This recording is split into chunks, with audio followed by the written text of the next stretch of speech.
Halo teman-teman, perkenalkan saya Kesha Desya Putri dari kelas 10 AKL 2 nomor absen 17.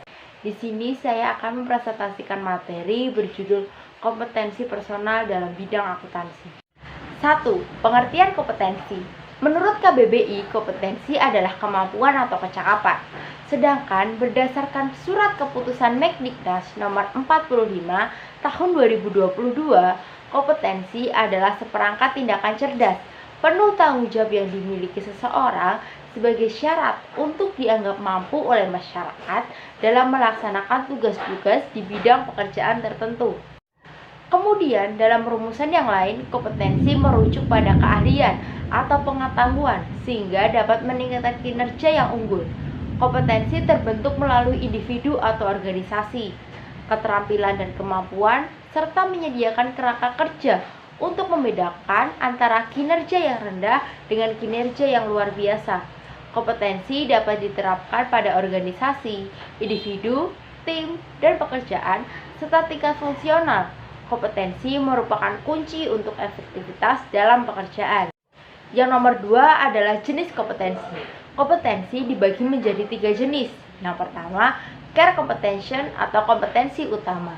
Kompetensi utama adalah sebuah kompetensi yang didefinisikan sebagai kemampuan internal yang sangat penting bagi keberhasilan bisnis.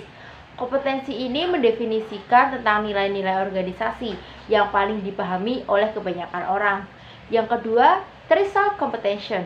Threshold competition adalah karakteristik setiap pemegang pekerjaan sehingga bisa melakukan pekerjaan secara efektif, tetapi tidak dapat digunakan seseorang yang berkinerja tinggi, rata-rata, atau rendah. Dan yang terakhir atau yang ketiga adalah differentiating competition. Differentiating competition adalah karakteristik yang membedakan individu berkinerja superior dengan yang rata-rata. Nomor 3 adalah manfaat kompetensi.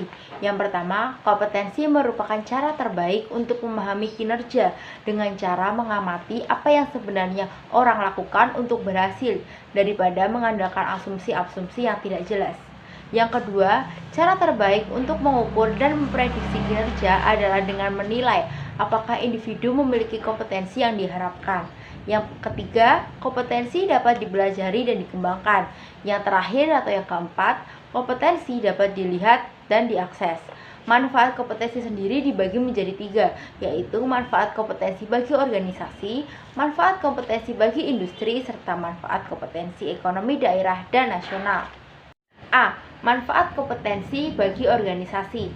Yang pertama, meningkatkan efektivitas rekrutmen dengan cara menyesuaikan kompetensi yang diperlukan dalam pekerjaan dengan yang dimiliki pencari kerja. Yang kedua, pendidikan dan pelatihan dapat difokuskan pada kompetensi yang diinginkan perusahaan atau organisasi. Yang ketiga, penilaian terhadap hasil pendidikan dan pelatihan akan lebih handal dan konsisten. Yang keempat, pengambil keputusan dalam organisasi akan lebih percaya diri karena karyawan telah memiliki keterampilan yang akan diperoleh dari pendidikan dan pelatihan. Serta yang terakhir atau yang kelima adalah mempermudah terjadinya perubahan melalui identifikasi kompetensi yang diperlukan untuk mengelola perubahan. B. Manfaat kompetensi bagi industri. Yang pertama, identifikasi dan penyesuaian yang lebih baik atas keterampilan yang dibutuhkan untuk industri. Yang kedua, akses yang lebih besar terhadap pendidikan dan pelatihan sektor publik yang relevan dengan industri. Yang ketiga, mendorong pengembangan keterampilan yang luas dan relevan di masa depan. Yang keempat, pelatihan industri melalui sertifikasi pencapaian kompetensi individu. Serta yang terakhir atau yang kelima adalah ditetapkannya dasar pemahaman yang umum dan jelas atas hasil pendidikan dan percaya diri yang lebih besar karena kebutuhan industri telah terpenuhi sebagai hasil penilaian berbasis standar. C. Manfaat kompetensi bagi ekonomi daerah dan nasional. Yang pertama, meningkatnya bentuk keterampilan untuk bersaing di pasar domestik dan internasional. Yang kedua, mendorong investasi internasional baru pada industri di mana angkatan kerja keterampilan sangat diperlukan. Serta yang terakhir atau yang ketiga adalah lebih efisien dari segi biaya karena dengan pekerja yang memiliki kompetensi efisiensi, perekonomian dapat diwujudkan. Nomor 4. Cara mengelola kompetensi personal. Yang pertama, mengelola kompetensi personal dapat dilakukan dengan cara menjaga kepribadian dan presentasi diri, menambah kemampuan dengan pelatihan pendidikan, serta pengembangan karir.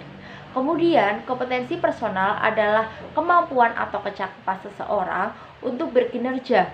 Kinerja atau biasa yang disebut dengan prestasi kerja adalah hasil kerja secara kualitas dan kuantitas yang dicapai oleh seseorang dalam melaksanakan tugasnya sesuai dengan tanggung jawab yang diberikan kepadanya. Sekian materi yang dapat saya sampaikan. Mohon maaf bila ada salah kata. Terima kasih.